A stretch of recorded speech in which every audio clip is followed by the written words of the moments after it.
Hi guys, this is Ntuthuko Ray. Welcome to the Switch 101. I am so excited, guys, because we have someone that I've wanted to bring, and I've been wanting to bring for quite a long time, and I think you will understand why that is as we get and delve into the conversation. But firstly, how are you? How are you, sir?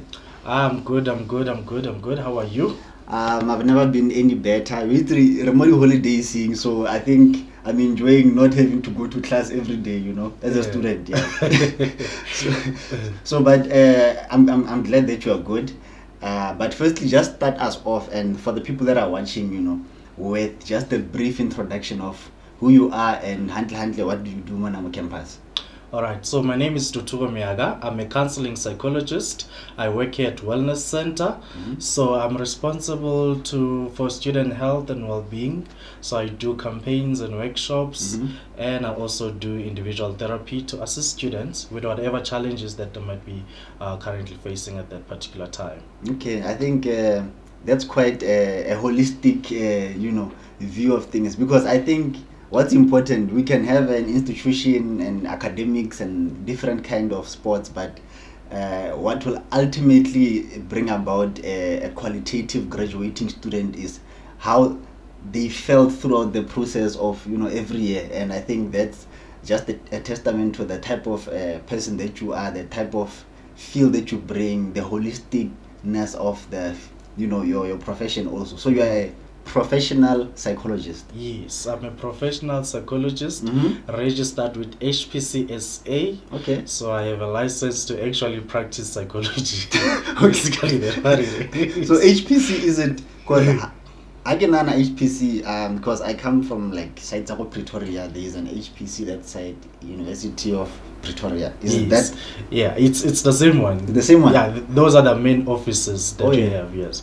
So it's basically Health Professions Council of South Africa. Yeah. So each and every health professional, they have to be registered with HPCSA to be able to practice any health related job that they might be doing.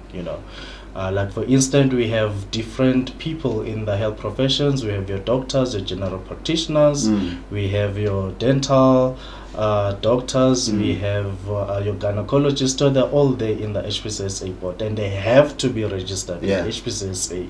It's more like a regulatory body for all health professionals. So for you to be able to practice health, you have to be registered with them. So that's how it is. So where did you, because I think knowing HPC, having gone to University of Pretoria and going to the HPC center, I think literally all top sporting people of South Africa, national teams, they go there to test their health, to test everything, and I have to say that the fact that you are registered with HPCSA just is a testament to the caliber of person that you are, and just to ask, where did you do the qualification? Okay, so I started at the University of KwaZulu-Natal. Okay. I did my undergraduate qualification. I completed the Bachelor of Social Sciences in Psychology and Management. Okay. And then after completing my Bachelor of Social Sciences, I then went and completed my honors degree in Psychology. Sure. And then after completing my honors degree in psychology, I went for the master's degree in psychology. Okay. And then after the master's program, you have to do your internship and complete your research so that you can be able to become or be able to apply to write a board exam. Okay. So that after writing the board exam and passing it with a minimum mark, I think it's still 70 upwards or 80 upwards is, and then you can only be admitted as a psychologist. Distinction within the Health Professions Council of South Africa. No, that's quite a journey. University of KwaZulu-Natal. Yes, I did my undergraduate at the University of KwaZulu-Natal up until master's level. Wow. Yes. So do you have plans to do PhD level? Yeah, I do have plans to do PhD. I'm still young, and I think maybe with time I will have to do PhD, because there's many interesting research out there that I would like to delve into one day, No, that's quite motivating, and I think to also our viewers, the journey that you've undergone, you having a master's, and also I thought you were going to say not yet PhD, but I guess it talks to the type of person that you are. Yeah. So, but the important one, right? Like the reason why we have you here today, right? So, as you said that you are in my mind when I see you, Governor, as the head of Wellness Center. Is that correct? No, I'm not actually the head. Okay. Okay.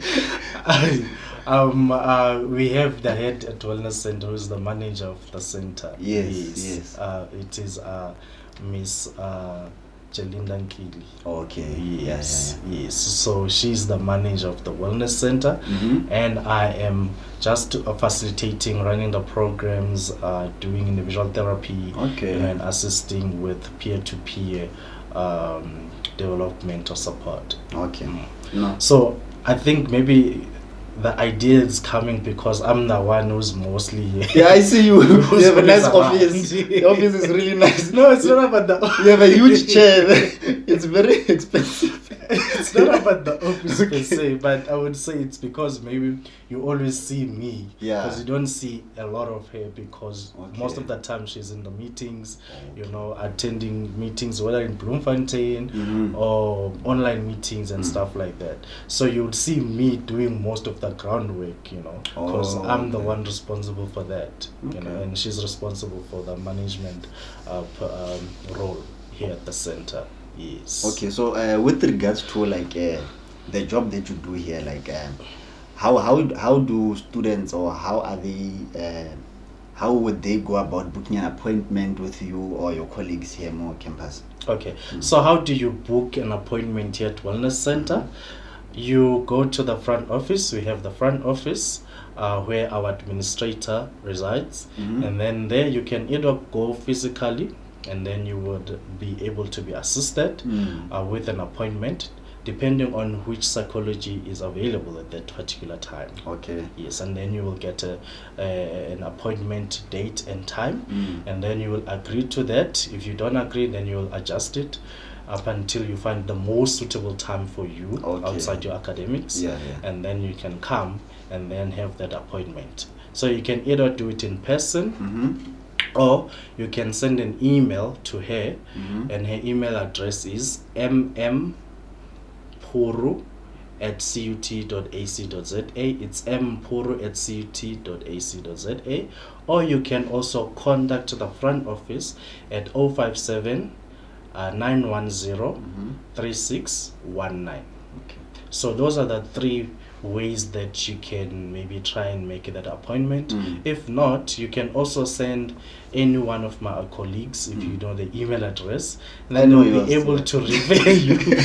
I'm sure you know mine. It's all over the campus, because most of the posters that you will see on campus, they obviously have my email address. So you can still send an email address to me, and then I will just forward it to her, and then she will be able to assist you with an appointment date and time.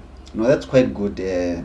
Different ways of students being able to contact, yourself or your colleagues by call, by email, or coming to the front desk. Yes. The front desk, which one is it? But the one that is opposite or adjacent to NN16 and 7. Yeah, that's the front office. Yes, the one that has a TV screen there and a small waiting area. That one. The popular wellness office. Yes. No, I see. So there is the one. I think it's N116A. Okay. Yes. So, but also for around kind of like what kind of appointments would students mostly book for? So the type of appointment that student would come, most of the time it's for personal counseling. Okay. So it's for personal counseling that they'll come for. Some would come for financial assistance. So those are the most. For you to give them money? It's not necessary for us to give them money, but it's for us to assist them with whatever needs that they might be having at that particular time. Maybe as we delve into the interview, you might get to understand about the Tusanang project that we have, where we are trying to assist students who are deserving, who are NSFAS beneficiary, but due to some other reasons that we don't know, maybe I don't know, maybe they try to apply, because most of the time you find with first years, they will apply for NSFAS but don't complete the application, and then come to CUT thinking that they're funding, only to find out that they only created a profile and they did not proceed to complete the application. Uploading documents, So now they're having challenges with meal allowances. So then those are the most people that we would help in terms of assisting them at that crucial time, so that they were able to get maybe the NSFAS during the course of the year or maybe in the following year. Okay, no, I think it explains the type of appointments that you get booked for. So, but like also what are the common difficulties or like challenges that most students present here, more therapy and counseling? Okay, so the common difficulties or challenges that most students present with in therapy, one, it's relationship difficulties, I think. Whether it's stemming from romantic, or it's stemming from family or friendship. So that's the most common one that we'll have. There's a saying that we get hurt through relationships most of the time, from since that we were young, childhood trauma. Most of the time we experience it from what our relationship with our parents, our relationship with whatever caregiver that we have. So due to that, you'd find that maybe people might have unhealthy relationship ways, of being in a relationship. So therefore they will tend to hurt the other people, and then hurt people hurt others as well. That's true. So that's one of the major challenges that you'll find in therapy. Could be also as a result of love pressures, because maybe because you find most also with the students that are NSFAS beneficiary, they'll be having pressure maybe from home or from friends, maybe to say, can you assist financially, send money. with that, send money. So that becomes too much for them to say, you know what, I'm here in university and I'm supposed to be studying, but now I have to use this money to take care of my, and support. So those are some of the dynamics that we normally would see within therapy, which I feel strongly that they emanate from the relationship that they have with their parents, because sometimes it's easy maybe to have those one-on-one conversation with your parents, just to tell them, okay, this is the challenges that I have, because most of the time, even with friends, sometimes you might not talk to your friend because of some misunderstanding that you had, and you might think that, maybe this person does not like me, this person does not love me, only to find out it was just a misunderstanding. Small thing, probably. A small thing. If you had maybe that courage to go and talk to that person, and just try and iron things out, you'd be able maybe to resolve the issue that you have with that particular person.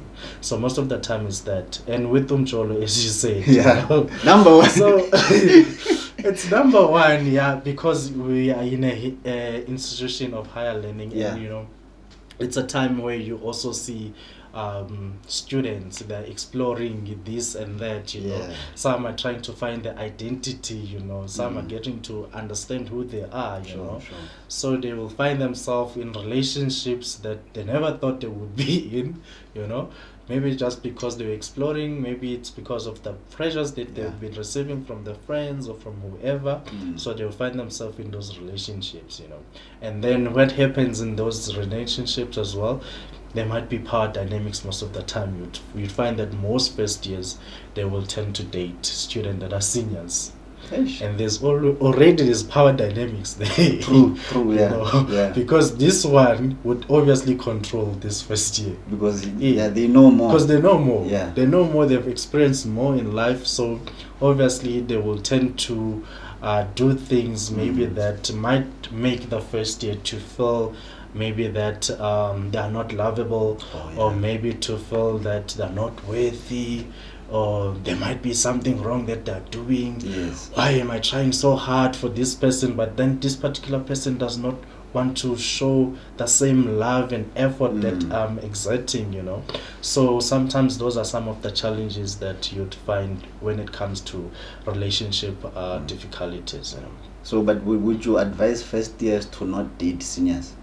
Not necessarily not to date, because you cannot control that. Yeah. It's like advising first year not to drink alcohol, Yeah, it's never good. because it's going to happen one way or the other, Yeah. know. It's going to happen, True, yeah. Maybe what we could say is that they must just take their time, not rush into a relationship. Get to know our people, get to understand them better, Just because they shouldn't fall to this trap that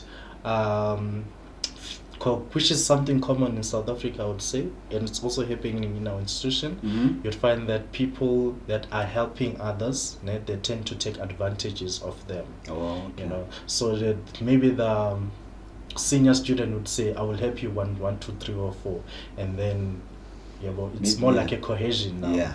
So now they are forcing them into this relationship, and also this vulnerable person who does not know anything obviously would see this guy as a rescuer or a superstar, a Superman who's able to help her, at time of need. So it comes from that, So I feel like maybe if first year student can know about the services that we have around campuses, knowing about wellness center, about the support that they have, maybe that could help them to know, okay, this is the right office that I can go to, where I can maybe cry to, and then they'll be able to assist me with the challenges that I have, instead of maybe resorting to another student who might, disadvantage you. So, but because I think there were some good things, and you said a lot, but also I can resonate. I think most black people can resonate with what you have mentioned, that the problems in most cases come from the family background, and if the family is not, they don't see each other eye to eye, then it somehow affects, the kids. And even if you get an opportunity to come to like a university, you get funding, there is that thing of you must kind of come and take care of us because we took care of you. Yes. I think the common word that they use is black tax. And we might say that it doesn't exist or what, but for the most of us, we know that even if we might disagree with the term or whatnot, but it exists whether we like it or not. And it just shows also like the type of problems, that not even problems but issues that you need to deal with on a daily basis, counseling or therapy.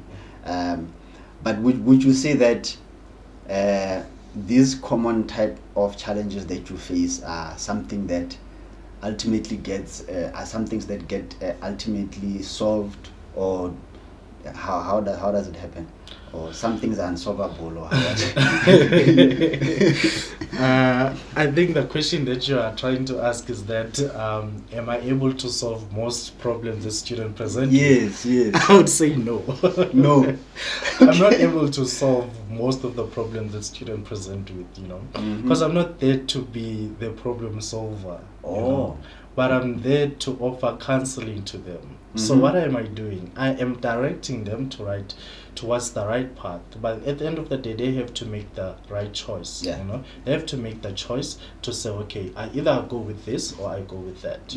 So I'm just there not to advise per se, but to offer counseling. And what is counseling basically? It's a conversation between two people, having a discussion about matters that might be affecting you individually, and then coming up with suitable interventions that could help you to overcome the challenges that you're having. So it gives you that autonomy to say you are the one directing the process, and you are the one that have to make that decision at the end of the day. So it's not about me advising you and telling you what to do, because if I do that, you'll come back to me and say, what you say is now not working. And blame you. And blame me now. But I'm not there to advise, but I'm there to show you the right path, to direct you towards the right path. So can I solve your problem? No, I can't solve your problem. But can I empower you to solve your own problem? Yes, I can empower you to solve your own problem. I can offer you some counseling skills and tools that you can use, and which would aid you to solve the problems that you have. so that you are able to cope much more better with the challenges that you are currently facing. Yeah. So that's what therapy is about. It's for me to help you with certain tools and skills so that you can be able to overcome the challenges that you have, starting from us meeting the first time, Yeah. like I said, people get hurt in relationship. Yeah. So me as a psychologist and my client, we are obviously having a relationship. Yeah. Because it's two people conversing Yeah. about personal matters. Correct, yeah. So how we are going to converse could maybe teach you one or two things about how normal health relationship are supposed to be. Okay. And from that experience of you coming to therapy and of you being able to feel free to express yourself and knowing that crying it's normal, it's something that you shouldn't shy away. Talking about certain things, it's normal, Yeah. Therefore it will give you that opportunity, or that experience will teach you to say, okay, even outside I can still practice what I learned here, Sure. because that is the normal way of having a healthy relationship. Yeah. Yes.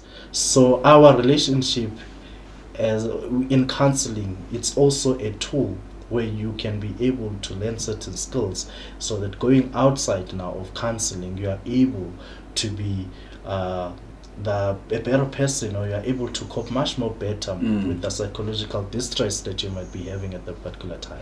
And I think also at the end of the day, because one thing is that challenges in life will never stop. No matter, like, a person can't always go to a therapist or to counseling for each and every problem. And at the end of the day, as you say, it's all about giving an individuals the right tools so that that individual can better face the challenges better in their lives, right? Yes. So it's all about, it's not about the challenge you are given, but it's how you deal with it. Yes. So I think that's an important one that you mentioned, that you don't solve the problem and you allow the person to be creative because they are capable at the end of the day. Yeah.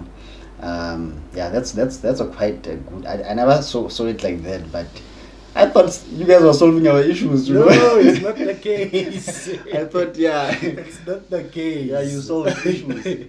It's not the case, but I'm giving you tools to be able to solve your own issues. Yeah. Because those same issues, as you are saying, I cannot guarantee you that in the next 3 months or 4 months you won't face the same issues. So what are you gonna do? Come back to me again?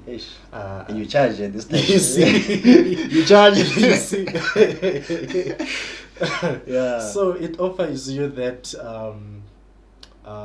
experience, or that space where you can learn more about ways of coping. Mechanism. What are the right mechanism of coping when you're having any challenges? What are the adaptive ways of being able to adapt through certain situations? And understanding also your own maladaptive ways. Your own ways that are not helping you to cope better. I was going to ask, challenges. What does maladaptive mean? It's basically that it's maladaptive. It doesn't work. It's opposite of adaptive. Okay. So maladaptive, it does not aid you to be able to progress through or to overcome the challenges that you are having. Yeah. Whereas adaptive, it will be able to be able to successfully solve the challenges that you are having, so that you are able to advise your life, or better your life and move on, and be able to cope much more better with whatever psychological distress that you might be having.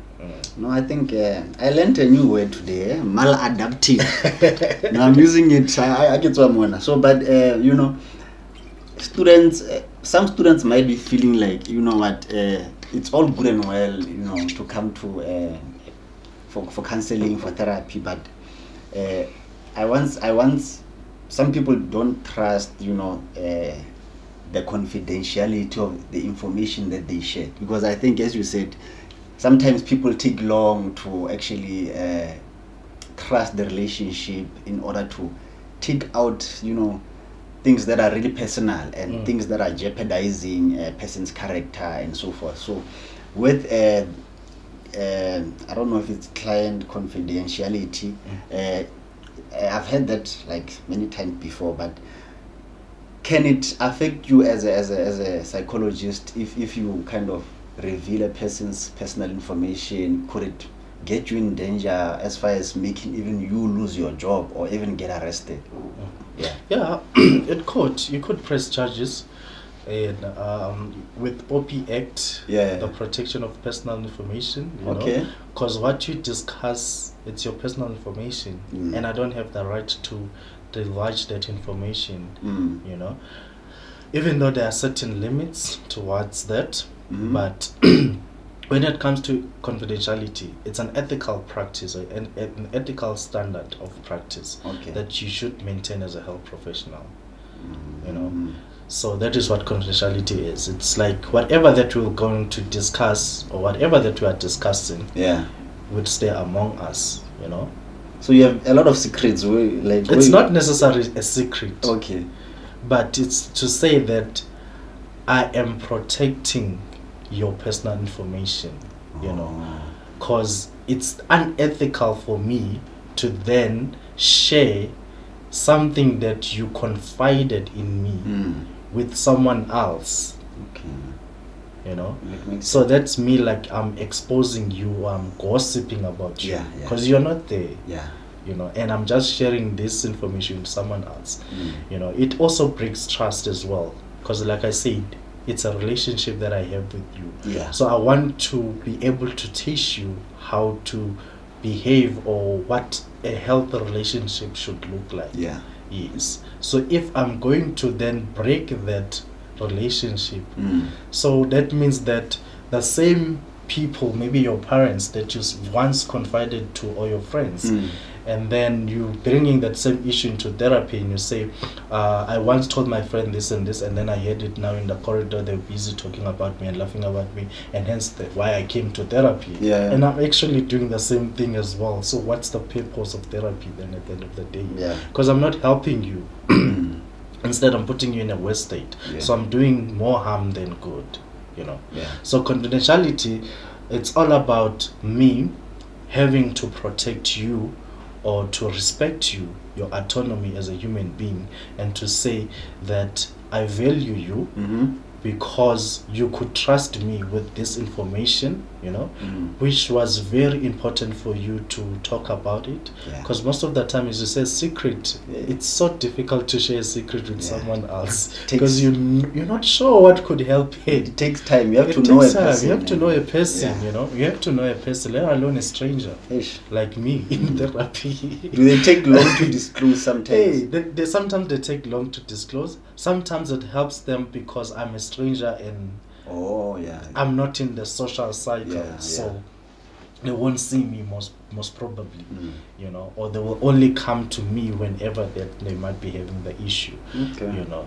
Hence why I think it's also an ethical practice for most psychologists to say we try to avoid having social cycles with our patient or our clients. To avoid that, because imagine if I told you something that was very confidential, and then now I'm seeing you in my social space. How would I feel? I would feel awkward, obviously. Like, here's this person, and I told this person 1, 2, 3, 4, and now he's here. Yes, how am I gonna behave? It's going to be weird. So it's gonna be weird and awkward for you. Yes. So confidentiality, we have to maintain it at all times as health professionals. You know, it's so easy also for our clients to just log in a complaint. I told you that we have a regulatory body, which is HPCSA.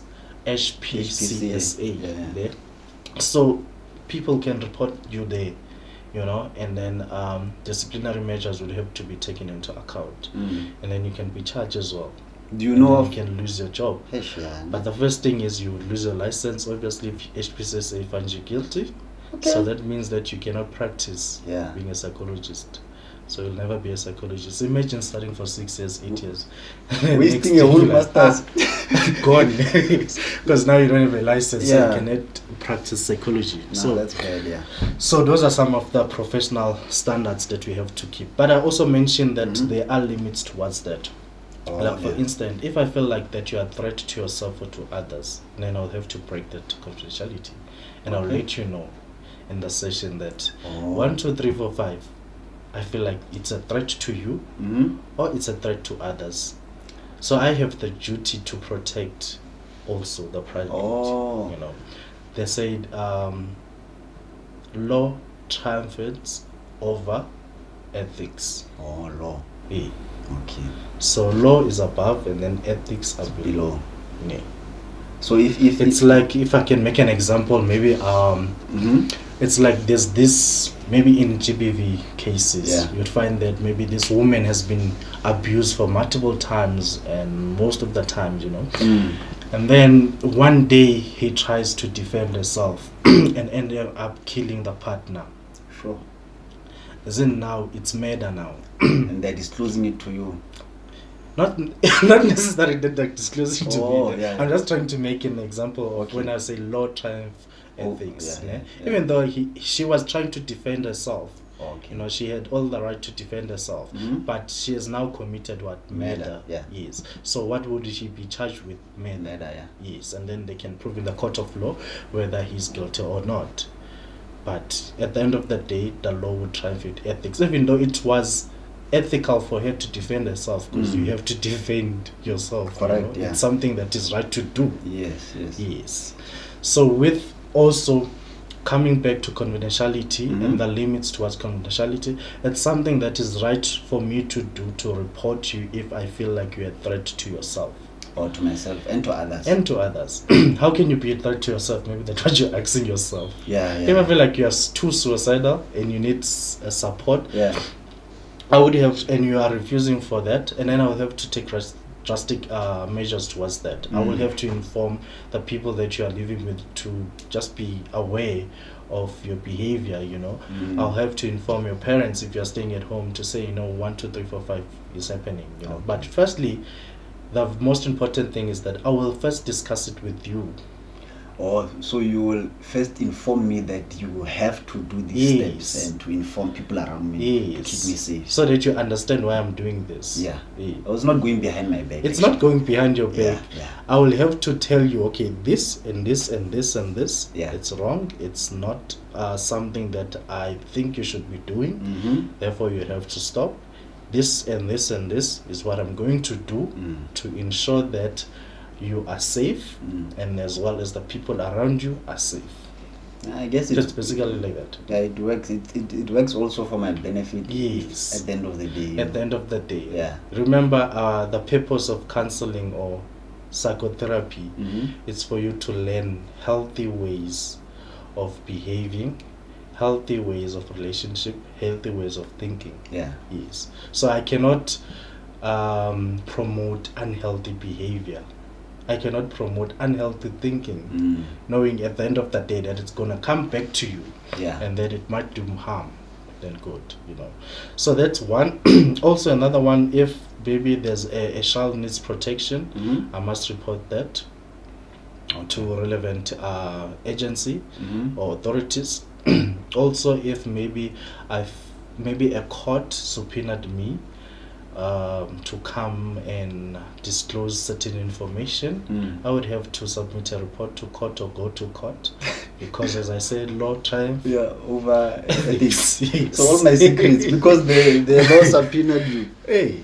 So I will have to disclose the record at court. But like I said, I would have to discuss it with you and tell you this is what is happening. It won't be behind my back. It won't be behind your back. That's reassuring. Yes, this is what is happening, and this is what I'm going to do.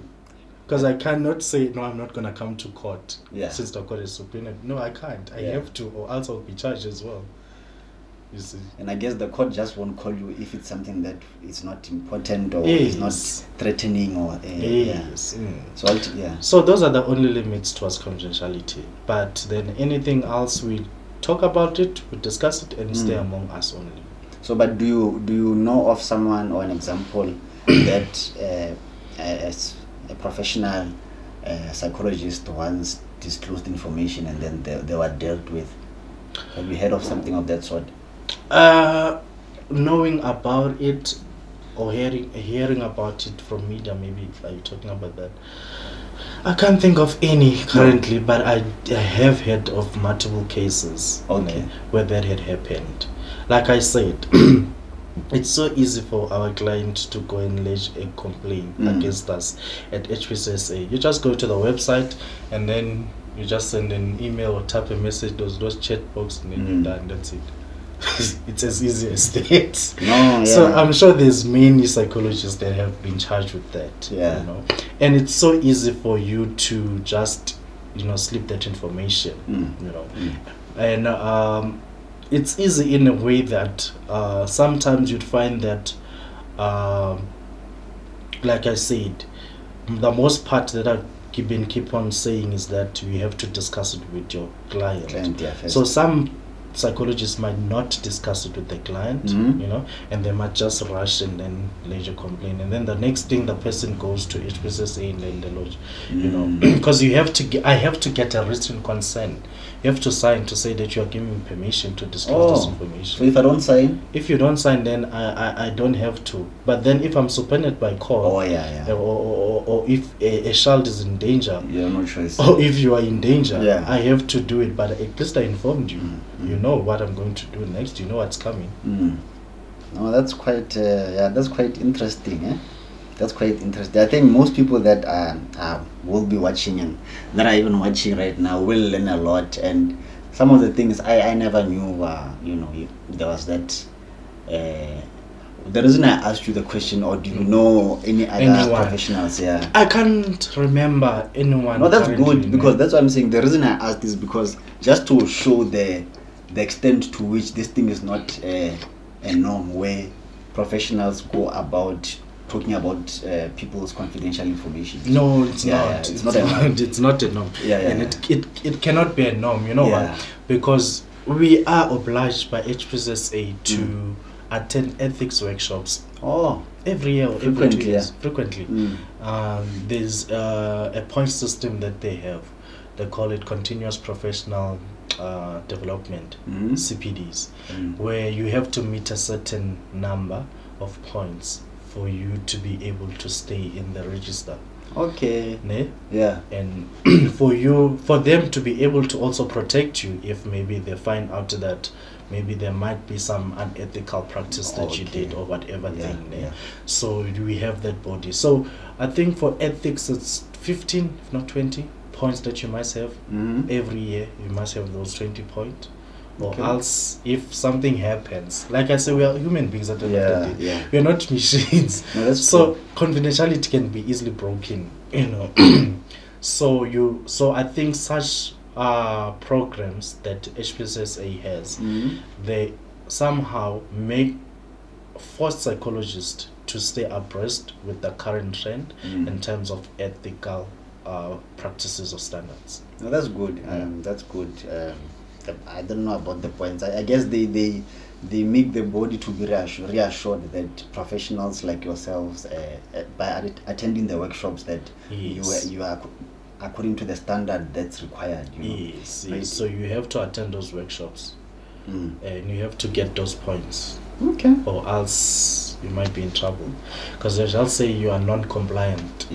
Just like that. Just like that, non-compliant. Sure. Then they remove you. So but back to the wellness center now, the one that students, I think, have benefited from, will still benefit from, so what is the primary goal of the wellness center? Outside the primary goal of the wellness center, it's obviously to offer professional services to the students, to ensure things like confidentiality. It's part of professionalism. So those are the main goals of the center that we have. We are also have to ensure that we are helping students to find the balance between the academics plus the social life, or the spiritual life, or the well-being, basically. So it's to help students to strike that balance between the two, because academics is very important, and if you are lacking in your academics, it will also affect other aspects of your life. Vice versa as well. If your other aspect of your life, let's say maybe you are having some psychological distress, that would affect your academic performance as well. So it works in two ways. So we have to help students to be able to find the balance, to be able to cope better with their psychological distress by learning the tools that we did in therapy, maybe that we shared in therapy, so that they're able to cope much better. And even with the academics as well, they're able to strive in the academic, and then they're able to overcome certain challenges or difficulties that they might be having at that particular time. So that's the main goal of Wellness Center. So we have different units also at the Wellness Center. We have your psychosocial support. Psychosocial support, that way. Should I also delve with the services as well, or maybe just wait? No, I think you can. Okay. So the psychosocial support, which is to provide free psychological and social services to students. Yes. And then we have academic support as well, to provide or aid students with reading skills, with studying skills or learning skills, so that they're able to realize their full potential and they're able to perform at the optimal level in terms of their academics. So that's what we have as well. Yes. No, that's quite it's a holistic center, it's a holistic environment that the center is creating for students. I think you mentioned reading skills, right? Yes. I'm pointing towards that one because it's something that I have had personal experience with. Is it RSK? Yeah, RSK. So I think, because I've heard most students say this, I just want to know, to what extent is this true? Like, is it required for you to have done RSK before you can graduate? Before you can graduate? Yeah. I will take you back to the main purpose of having the reading skills development program. Yeah. If you look at it, it's to help students to be able to increase their reading proficiency, and to be able to understand. And what would that aid them? It will help them to understand the content or the material being learned in the lecture halls. And then which will help them to be able to also perform better with the academics. So they should actually be doing it at the first year. Okay. The moment that they come in. Yeah. Because to me it does not make sense that you are now a final year student and you are still trying to learn how to read and write. I know. It does not make sense to me. It does not make sense. Just because you say, man, I must have this thing because I cannot graduate. So what purpose does it serve? Because you have already completed your qualification. True. You've been doing very well. So why are you doing it at your final year? I think most students do not understand that the importance of this program. And it's so important because if you look at our literacy rate in South Africa, it's very poor. It's not, it's very, very poor. Even university student, they will still not be able to know how to read. For understanding. With understanding. Sure. I think the speed is so poor that they will take hours and hours just to complete a few paragraphs. And like, what is so difficult? So actually this program is to help them at the beginning of their studies so that they are able to perform exceptionally well throughout their course. So it does not make sense for me that you are doing it at your final year. So how is it going to help you now? You're already becoming a CET graduate, So what purpose will it serve? I don't know, because I think most students find out later that, there's this thing called RSK that you should have done, and then it's like, okay, I'll see it, and then when it's time for them to do their final year, they're like, oh, okay, so, but I think the most important thing that students need to be made aware of is that, it's important for them from first year to understand that this is something that you should do first year so that it helps you throughout. So I know myself well from listening to different people, different students, that it's a thing of they found out during, and most people that are doing their final years, I don't want to lie, they start their RSK. That's true. Because even here in the lab, you'll find that most people, they are senior students. and you're like, why are you even bothering yourself? Yeah. Because like you should have done this in your first year to help you with your course that you are doing. No, I think they can't because they are told that it's a must. But it's futile at the end of the day. Yeah. Because now you are doing something because you have to. Yeah. You know.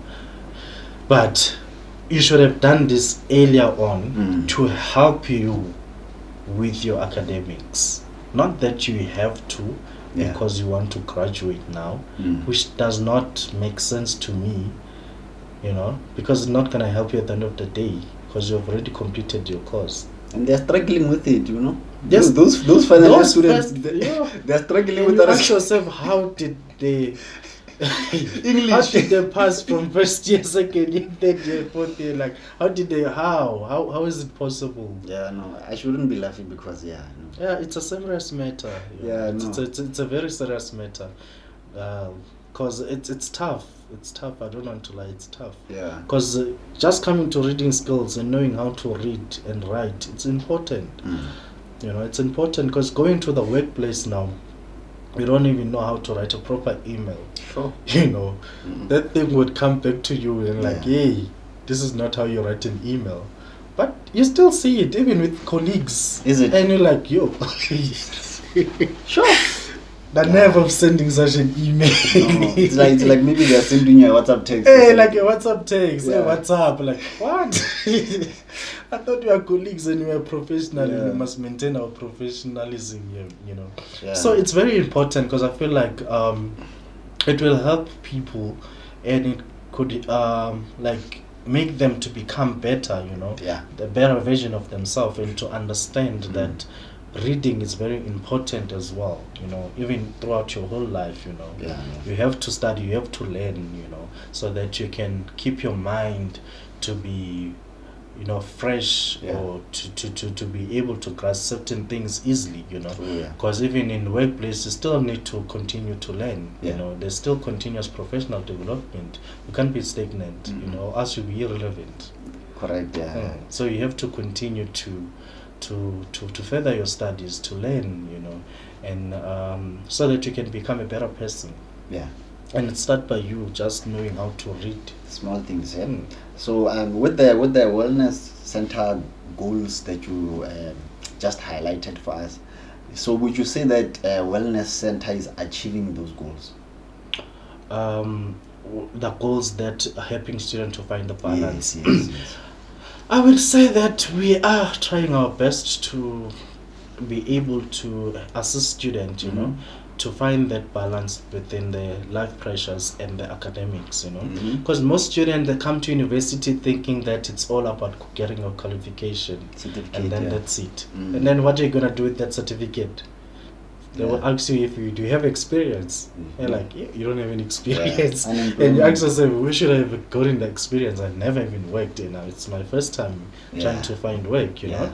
So other ways of getting experience is you by exposing yourself to different university structures, you know, being involved in volunteering program, such as the wellness worker program, you know, peer-to-peer engagement, doing projects, campaigns, advocacy campaigns that would help you so that you become a holistic being, you know. You're not just narrow-minded, but you are open to almost anything. You are aware of your environment, you know, and you are aware of, and you have certain skills that could aid you, you know, to be or put you in an advantageous position, because that's the skill maybe the employer might be wanting, you know.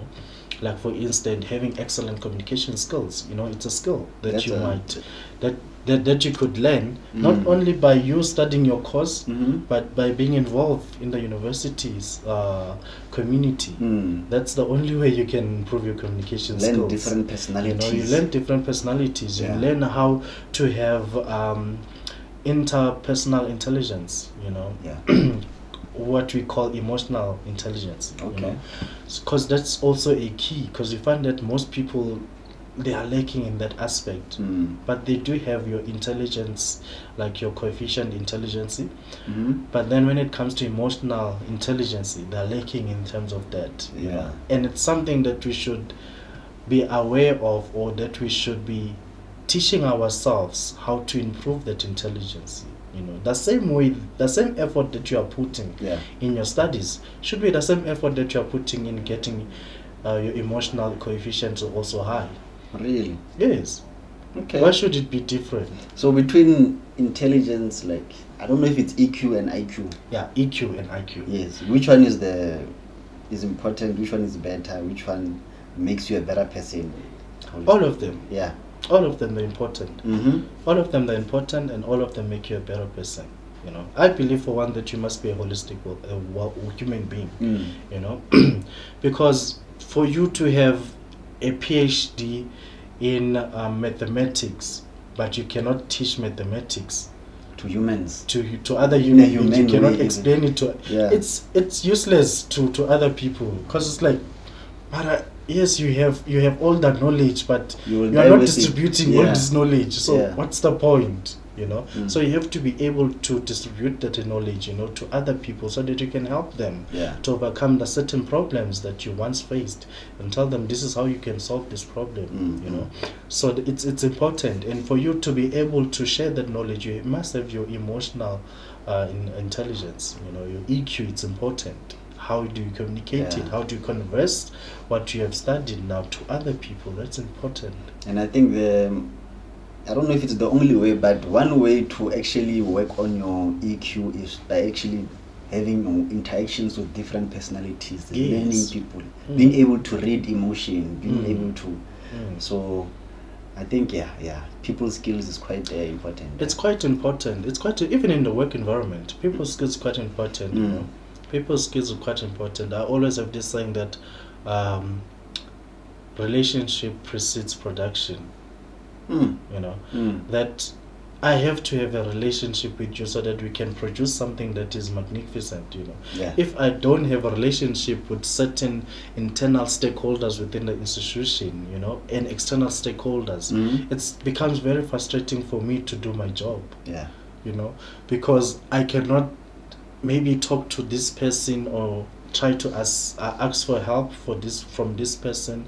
At the end of the day, it will make it impossible for me to do my job.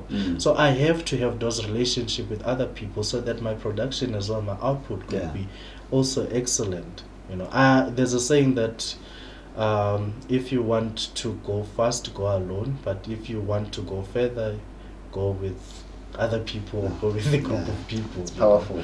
It's powerful, and it's very important, because at the end of the day, we all need one another. We all need one another, and it's very important for us to have relationship with other people. Because at the end of the day, we are relational beings. We are human. We are not robots. We are not robots. We are relational beings. So it's very important for us to have relationship with other people. And the only way that you can have meaningful relationships, it's also if your emotional intelligence it's also okay. So that I'm able to read certain cues that you are projecting to me, and I'm able to respond appropriately. I think I couldn't agree with you more on that one. So I think I've had the privilege of going through different wellness center programs, and I think people that might be watching might be asking themselves, okay, how do I get myself to be part of wellness center? Because I don't want to lie, like from the feedback as a student that I've received from students, I think students see wellness center and they're like, yes, I want to be there, So what I would like to ask is like how do students apply? Is there a specific application procedure, and what are the steps before you are accepted? And how hard is it? Is it easy? You can applying for the wellness program, wellness worker program, it's not something difficult, I would say. It's not difficult. Serious? At all. Yes. It's not difficult at all. As you say that you have been involved. And maybe your experience might be different. But for me, I think it's not as that difficult. Because it's just you sending your CV and you having good academic standing. That's it. But why should you have good academic standing? So that we can know that, okay, if you become part of the team, you could still be able to find a balance between your academics and your and your social life, or what you'll be doing at wellness center. It's to strike that balance. You know, so I can't have someone who has poor academic performance. Let me adding more pressure on that person to perform, because at the end of the day, she has to show that potential, or that potential for me to know, okay, this person, you know, might be able to balance the two. Because at the end of the day, students, you are here for your academics. You know? And if your academic is lacking, you know, everything else would lack. You know, so you have to ensure that academic first before anything else. That's important, because you cannot be a student if your academic is not that great. You know. No, that's true. That's true. So that's very important. So just sending your CV and applying, and then if you are granted that opportunity, maybe to go for an interview, and then you go for an interview. I know we made the process a bit strenuous this year. You know why? It's tough, eh? You know, different levels of approval. You think you are in, then they'll call you. You have a second interview, like, and again. You know why we did that, you know? Okay. It's so that you can have that idea in terms of the amount of work or commitment that is expected from you as a wellness worker. You know, because what we've seen in the past is that student will come and apply, as you're saying, as you were saying, that it's great to be part of the team, but get inside the team and then you'll see how you'd feel. It's not great anymore. Why? Because what you saw and what you thought, it's different now when you are now experiencing it. Yes. So what we're trying is to give students that feel that this is what you are getting yourself into. So that's why the process was a bit strenuous this year. It was for this year only? Not necessarily for this year. I think this is the culture that we're going to adopt going forward. So that student can have that feel and that idea to say, okay, this is what is actually happening. You know. So that's the reason why. And it's if I remember correctly, after applying, you were then shortlisted to do a psychometric assessment. That's test. The psychometric test. Just to assess and to see, okay, in terms of your interpersonal skills, where are you? You know? Which type of a role would you bring to the team? You know? Are you more of a leader, or are you more of an advocate? You know? Or are you more of a what's the other one? Are you more of an emotional person, maybe, who is supporting, or a supporter, if I can put it like that? I just forgot the name. So that we see, okay, if I have these people in my team, I have a leader, I have someone who's an advocate, I have someone, so the team will gel in a way. Because I was about to ask, which one are you looking for? So you want you want a team, this guy? I want a team. not only guys. For me to have a team, I must have a striker, I must have a goalkeeper, I must have midfielders, you know. No. I don't want to have all people in the ground midfielders and then I don't have any defenders. Like, it's not going to be a proper team. And then I don't have any strikers. It's not going to be a proper team, you know. I must have a captain of the ship so that the ship can sail and continue. Correct. If I have only captains, who's going to do the sailing? True. You see? So that's what I wanted, so that I can bring a team together, so that they can be a good team. Sure. So that was the first one. And then the second one, I think it was the group interview. That was it was weird, that one. It was interesting but weird. I'm sure it was it your first time doing a group interview? I've never experienced it. It was It was your first time. So basically we were trying to see, how do you behave in a group setting? Because at the end of the day, we want to create a team. And we want to see, okay, how do you behave within a team? Because some people can be great leaders, but then they don't have emotional intelligence. They don't know how to interact with other people. True. You know, so we wanted to see, are you able to interact with your peers?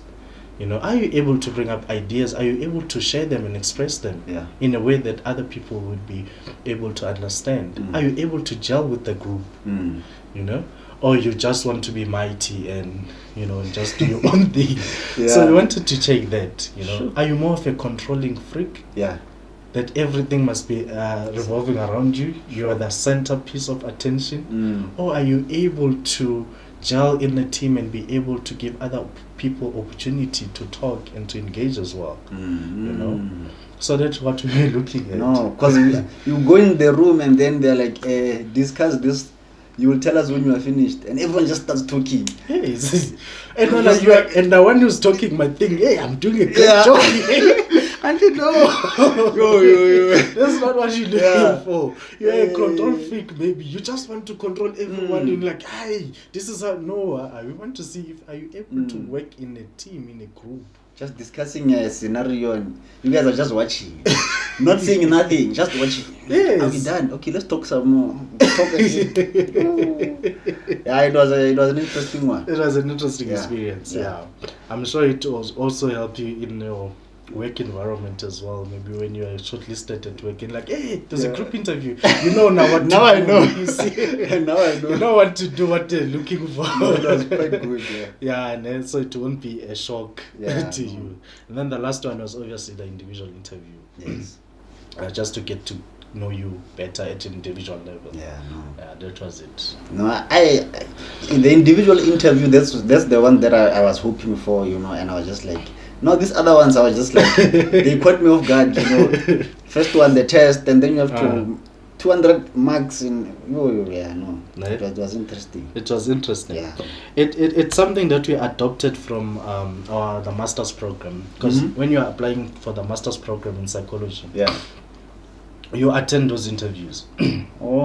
For you to be admitted or for you to be offered a space into the master's program.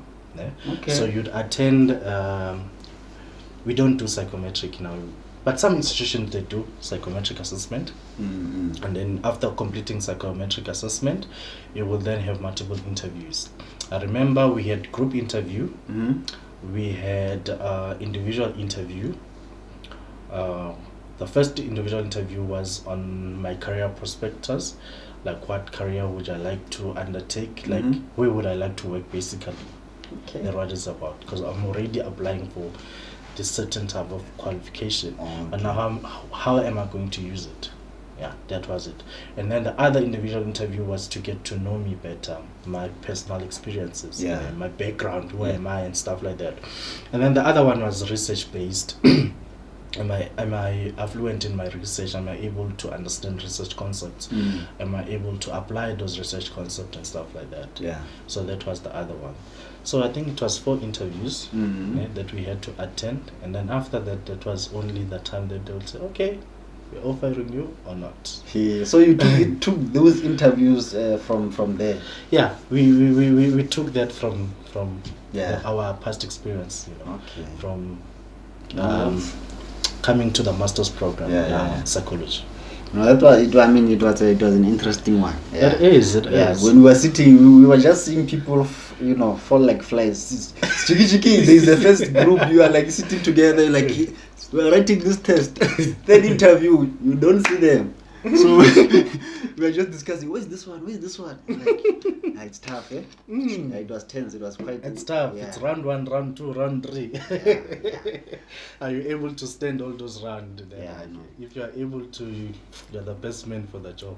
So, do you have like a story or an experience of a wellness student, or even if it's not a wellness student, that you can say that it's a person that was diligent and they worked in such a way that made wellness something that was better off because that person came through wellness and they applied themselves as wellness center required of that person. I would say most wellness workers, I don't want to lie, most wellness workers, you'd see them after being part of wellness center and doing the programs that we do. When we see them maybe as students or even when they've graduated, you'll see them, they'll still be practicing that, being the leaders and champions that they are, know.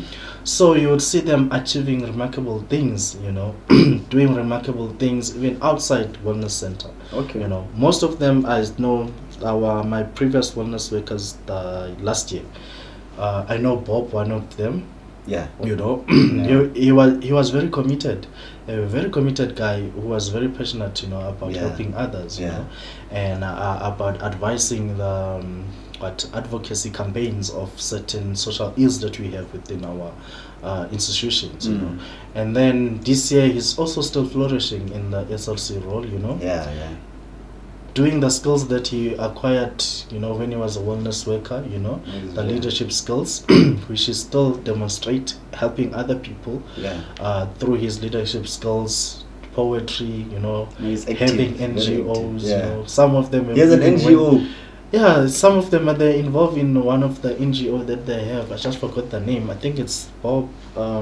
It's Q as well. Oh yes. Just forgot the name of that NGO. So can you see the creatives? Yeah, the creatives. Yes, the creatives. Yes. So can you see the type of things that they're doing, which are remarkable, because they were once involved in being part of the wellness. You know, finding Q is a great MC now. When he came here, he was shy. He didn't know how to do but now you know he have learned certain skills. Sure. Now he knows how to communicate with people. He knows now how to keep the crowd, you know, entertained and moving. You know, he's now doing gigs there and there, you know, because of the skills that he learned here at Wellness Center. So there's many more stories, I would say. There's many more stories, remarkable stories that they're still, you know, doing and performing. You know, others, they're teachers, and you'll find them doing the same thing that they were doing here in university, you know, finding them having those peer groups and assisting the learners now to practice the healthy ways of living or coping, you know, practicing it in schools now, being involved in school programs. Because they learn those things here. Yeah, you know, most of them learn those things here, you know. That's why I always say, once a wellness worker, always a wellness worker. It's something that you always aspire to be or cherish to be. You know? Just to give you maybe one of my I was also a peer educator when I was a student. Yes. Okay. I was also a peer educator when I was a student for quite some time. I think it was for 3 years. Just for 3 years. Yeah. You know, so I've been involved in these programs. I've been involved in these types of event, you know, that we have, because it's similar from institution to institution. Yes, it's different there and there, but it's somehow similar. It's the same thing. It's all about empowering other people. You know. So I've been involved, and I'm still doing that even today. Still doing, And I've learned quite a lot of skills even there. You know, I learned quite a lot of skills even there when I was still a peer educator, which I'm still using here. You know, I learned. I know. We had what was it? A certificate in HIV and AIDS. You know. We were actually trained and we became HIV and AIDS counselors from the program. Okay. You know, we were able to assist the community. We were the one doing testing, HIV testing and counseling in the community. A skill that you learn when I was a peer educator. And rightfully so, because now you have the certificate. Yes. Okay. So students get to be trained, because even with wellness workers, you still go through the high health manual training. You know, where you are becoming more aware of the social ills that most students are going through, and you are able to assist those students who might be in distress. You are able to advise them. You are able to bring solutions towards the challenges that they might be having. You know, you're able to bring certain tools to them and say, maybe this is the way that you should go about doing this. You know, you are able to tell the student, no, at Wellness Center we have such services that you could utilize free of charge, which could help you to overcome the challenges that you are facing. No, I think you know, the skills that you learned throughout, you applied them here, and I think I know quite a few of my friends that I could see certain things that they apply in their own personal lives. They had posted them probably even on status, because one thing that people like awareness, you guys like literally you travel, you know, and you have good experiences, and then there are these team things that you guys do, you know. So I had seen that friend of mine learning that called the wellness thing, and then he had applied it somewhere else in his personal life, you know. And it just shows how these skills that they learn can be transferred throughout different stages in life, you know. As we also said, having been a peer advisor, coming up also. So I think I'm left with just I think it's two final questions, you know, because I think we've gone beyond our time now. Yeah. I'm thinking that we've gone beyond our time now, but like the services wellness in offering, what are they quickly? So the services that we have at Wellness Center, we have psychotherapy, individual counseling that we have.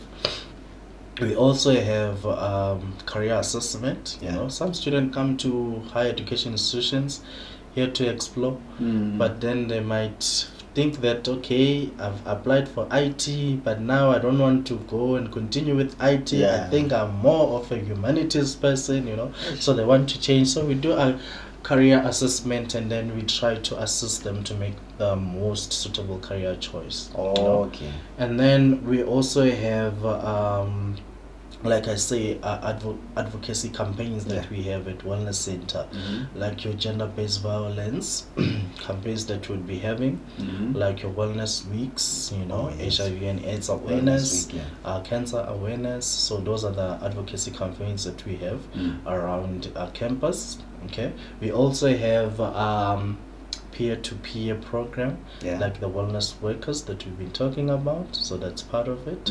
We also have empowerment workshops that we'll be having during the year, like we had, I think, the gender-based violence candlelight ceremony that we had. That was powerful, you know. We had that.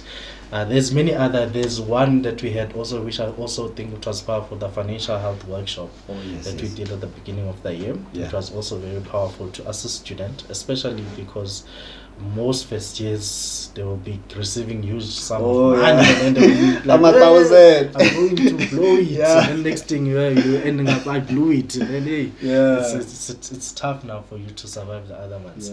So we also have that. We also have my app program that we have to help students with their reading and their study skills. We have that program. Also have CEO on top as well for students, also to help them who might be academically struggling. They come to us and then we assist them, put them on that program, and then they will be able to flourish or be able to learn new skills of studying. Okay. What else am I leaving out? I think I've covered pretty much everything. I think and the reading skills development. The reading skills RSK. The one for seniors. Yes. No. First years. I'm joking. First years. So I think I have a final question, right? For some people that might be watching, students, is there something that you would say that students might not know, that they might not easily be able to guess about you that's interesting? I thought about this, like, what is it that is so interesting that student might not be able to guess? But what I've become aware of is that student would think that I'm very strict. Really? Yes, I'm very strict. I'm what's the other one? How can I put this?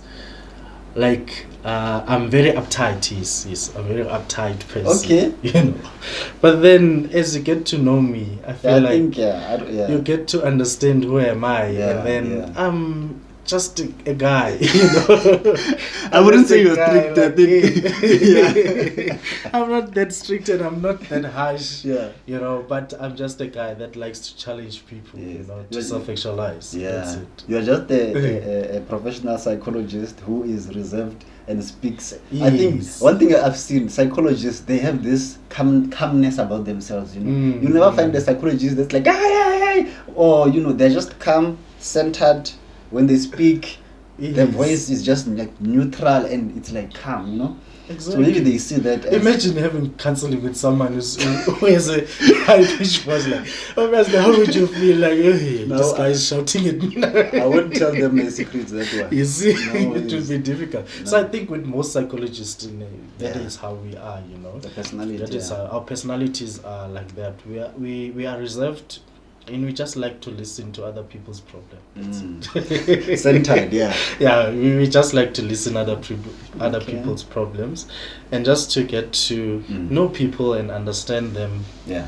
So that we can be able to help them with whatever challenges that they might be having at the particular time. Sure. We might be able to aid them with certain tools and skills so that they become a better version of themselves. Like I said, that I like to challenge people and to also make them to self-actualize, Yeah. to make them to be the best version of themselves that they could actually be, That what is self-actualization is all about, just to realize your own potential, and to make the best of it, with whatever opportunities also that might be around you, to make the best out of them, No, I think if anything, I learned a lot from this conversation, and I hope the people that are watching also, they were able to grasp a few concepts or things that they might have not known.